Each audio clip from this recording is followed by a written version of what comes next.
right, welcome to this edition of the Flagship podcast. And I got a special guest here with me, Kevin Schuit. Good to have you with us today. Good to be here. All right. So you are with us today because you are one of the pitch finalists.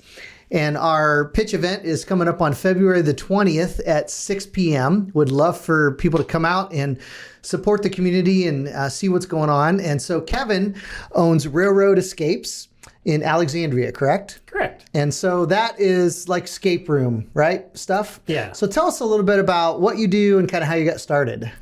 Well, we create escape room experiences. So if you've never done an escape room before, you get a group of friends together and you've got 60 minutes and you get locked into a room. You're not actually locked in. You can get out if you need to, but there's lots of things to find, lots of puzzles. You're in an immersive experience that follows a theme, and you've got to figure out what's going on in the room, and you've got to find the things that are important in the room. You open locks, you solve puzzles, you put things in the right place, and you hope to escape within 60 minutes. So my family and I have done those. A lot of fun. How many different ones do you have right now? We have 3 experiences right now. We have 2 traditional escape experiences, and then when we have one that we call a non-traditional escape experience. It's a little bit of an inside-out escape experience. Okay, so what are the names of the different ones? Our traditional rooms are Librarian's Revenge. That was our first one. Okay. And then the one that we most recently built was Madison County 1823. That's based off of the county bicentennial. Okay. And then our non-traditional room, our non-traditional experience is called Archibald's Inheritance. And what's different about the non-traditional? The non-traditional, so in a traditional room, you typically go into a room and it's all immersive decorated, and you've got to go around the room and you find the things that are important and you bring them together. With Archibald's Inheritance, you start in a completely empty room, but everything's in a box. And by the time you're done, the room will be full and the box will be empty. Okay. And so typically non-traditional rooms are it throws with your perception of a traditional escape room. For those who have done a lot of escape rooms, ours is hugely popular among escape room enthusiasts. Okay. I don't generally recommend it for first timers. Do a traditional one first to figure out how it works. But our non-traditional one, Archibald's Inheritance, it breaks some traditional rules. And so we're able to throw some things in that you can't do in a traditional escape room. So it's very, very popular among people who have done lots of rooms. Okay. So where all do you have people coming from? About half of our customers come from outside Madison County. It's usually people who have done escape rooms other places and are looking for other experiences. Like Midwest? We will get people from Indianapolis. One of the great things about where we're located, we're about halfway between Indianapolis and Fort Wayne. So when people do the escape rooms in Fort Wayne, they're looking for something new. We're the first one that comes up. And same for people from Indianapolis and from Hamilton County. When they've done the ones around them, we're the next one. But we've had people come. We've had groups from Minnesota come for a spring break. We had a group from Utah that was here in Indianapolis for FFA convention, and they found us and they did. We're like, Utah, we should start keeping track of where people are coming from all over the place. We get groups from Ohio all the time. Okay. So when did you start the business? We started designing in late 2021. Okay. We started our first build in January of 2022, and we opened Librarian's Revenge, our first escape room. We soft opened the last weekend in March, and then our grand opening was April Fool's Day, no joke, April 1st, 2022. Okay, so you're coming up on 3 years here. We are. Okay. That's a big milestone for escape rooms. Okay. One of the things that we keep getting told by other escape rooms, because most escape rooms work together because you can only do an escape room once. Okay. So we know that. So the different cities don't repeat the same things, so that way these people can go to different ones. Right. Is that kind of the idea? So we kind of work together because if we create a customer who has never done escape rooms before, they're going to do our escape rooms and then they're going to go somewhere else. Yeah. So we generally work together. But one of the things that we kept getting told by other escape room owners, you just have to survive 3 years. The average escape room does not survive 3 years. Okay. Because it takes that long to start getting traction in marketing and in visibility. And so we are just months away from our 3-year anniversary, and we've survived. We've more than survived. We've expanded twice. Oh wow. It's been very exciting to beat those odds. That's awesome. So what was your inspiration behind starting one? Well, the three of us who co-founded this, it's me, my wife Leslie, and our friend Carrie Thomas. The three of us started attending escape rooms in 2018. Okay. And that was coming out of a really negative experience for all three of us that we experienced with an organization we were working with. And we decided that we needed something, the three of us, fun to do. And my wife and I had done a couple of escape rooms before, and had one good experience, one not so good experience. And so we're like, these are a lot of fun though. So Carrie, you should come with us. And we went, and I think our time on that one, I think we had 9 seconds left on our first room that we had done, the three of us, and we were absolutely hooked. And so we started doing them occasionally, and then it became a once a month thing. And now we've done over 80 rooms together. Oh, wow. Because we're nerds, we track things on spreadsheets. So we have all that information tracked. But then in late 2021, another organization that we were connected with is a church that had relaunched as a community-based church, had a huge building, but had launched as community-based, so there was a lot of space, and they were looking for tenants. Okay. And so a friend of ours is connected there and said to us, hey, you guys should build an escape room up there and rent the space. And we're like, oh yeah, that's funny. And I'm still not to this day sure how serious he was about that suggestion. But then a couple days later, we're walking back to our house from the Mexican restaurant, and we pass the library. And we're like, we have never seen a library-themed escape room. And within 2 more days after that, we had a full story for an escape room. We had most of a puzzle map, and we were in the process of purchasing all the used furniture from a high school library in Ohio.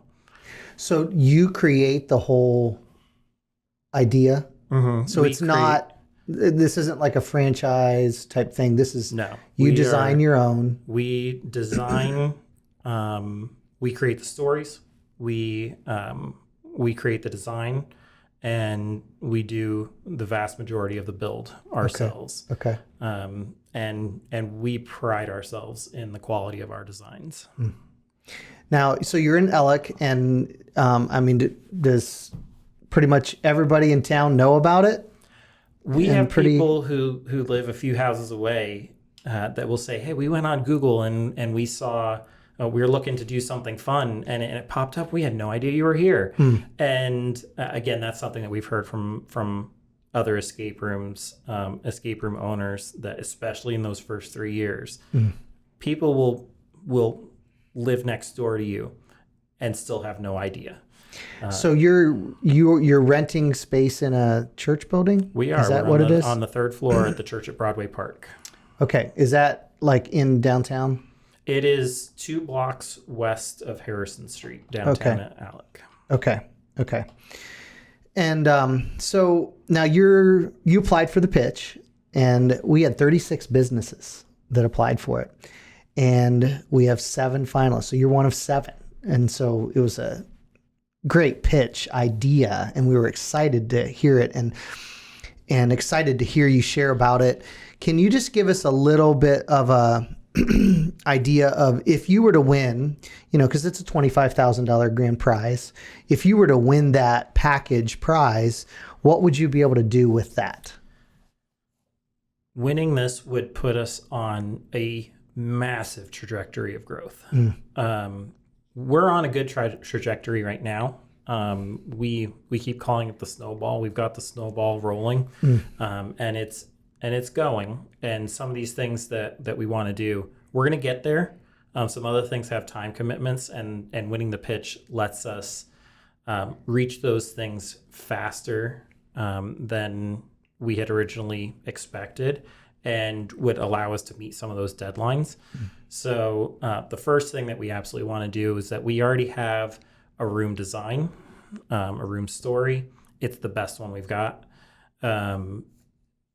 Honestly, we wanted to build this second after Librarian's Revenge, but then we had the opportunity to build the non-traditional, and then Madison County 1823, we moved up in our build order because of the Madison County Bicentennial, so that we wanted that open in 2023. And but Radioactive Express is our planned room build, best story, best puzzle map that we've got.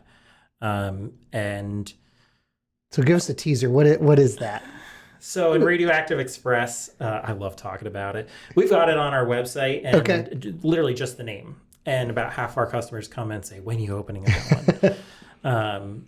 But in Radioactive Express, you are part of a counterterrorism team that has been tracking a plot against a train carrying some depleted uranium. And your investigation has led you to an abandoned train station, which goes along with our Railroad Escapes title. And when you arrive at the abandoned train station, you're ambushed and you have been taken captive and have been handcuffed to the railroad tracks. But as you are being handcuffed to the tracks, one of the terrorists says, "This isn't what I signed up for," and presses a key into your hand. And you have 1 hour to free yourself, to find the clues that you need in order to activate the radio, in order to contact somebody to stop the train and to foil the plot against the train. We are super excited about it. It's our first room that's going to involve those kinds of restraints, which are common in escape rooms. Might make some people nervous, but you can get free of them at any time. For anybody who has concerns about that. And if you still have concerns, there's ways around that. We can accommodate just about anything. But we are extremely excited for that storyline, and the puzzles in it are great. Okay, now you got us excited. So how long would it take to open once you start? If we win the pitch, we should be able to open by summer. So a couple months. A room build 3 for months, us maybe? Typically takes 3 months. Madison County 1823 took longer because that was an extremely difficult build. But we would expect, winning the pitch in late February, that we'd be able to start building in March and open probably towards mid to late June if things go well, or a little bit later in the summer if we run into some issues.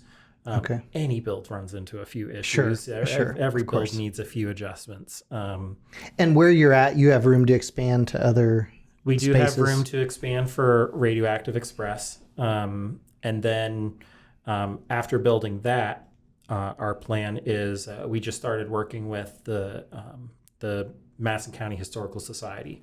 And they have asked us to build a themed room for the America 250 celebration, 250th anniversary of the country, for 2026.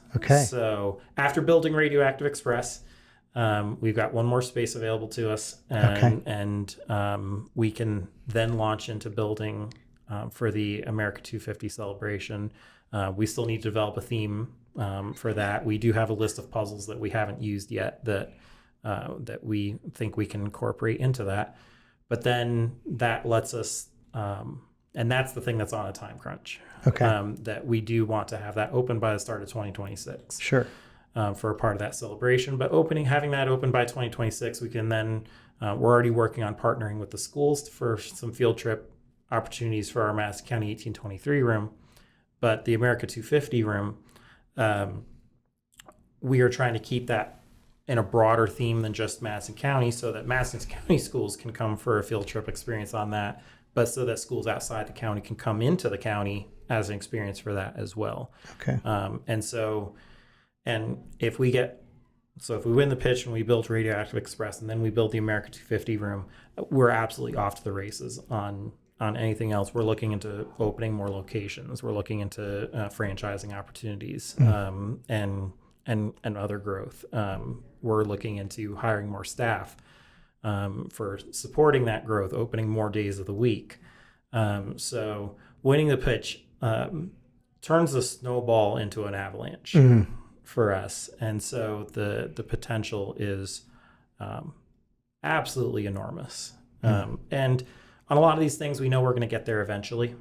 But the pitch gives us the extra oomph to get there on a good timeline. Okay.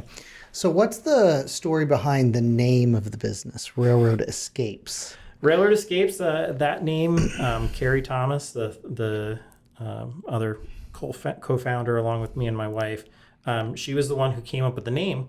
Okay. And where that came from originally was when we first started talking about renting out the space in our building. We thought we were going to use the entrance there's railroad tracks running next to the property, and we thought we were going to be using the entrance right down by the railroad tracks. And so we're like, yeah, let's just follow the railroad tracks to Railroad Escapes. We ended up using a different door in the building, so that doesn't work as well, but there's still a railroad right next to the building. But then as soon as we started picking up some attention online on Facebook and other social media, people started associating Railroad Escapes, the only escape room in Madison County. Oh my goodness, it's so tough to escape the railroads and the trains in Madison County. So it's kind of a double meaning. Fits. Sure. Okay. Well, Kevin, that's exciting. I can't wait to hear you present your pitch. And that, again, would just encourage everybody to come out on February 20th at Flagship at our facility. And we'll have hundreds of people here, and there's going to be food and drinks, and just be a really fun time and just a great opportunity to see what's happening in some great businesses in Madison County. And so we're really excited to have you present. Thank you. Yeah. Thanks for taking some time. Absolutely. Okay. Appreciate it.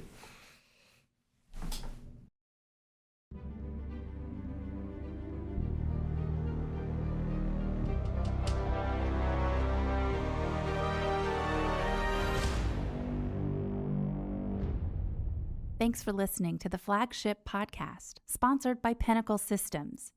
Visit our YouTube channel for the full-length video podcast, or find us on Spotify and Apple Podcasts. New podcasts are posted every month, featuring local leaders from Central Indiana. For more content, follow us on social media at Flagship Enterprise Center. Until next time, thanks for listening.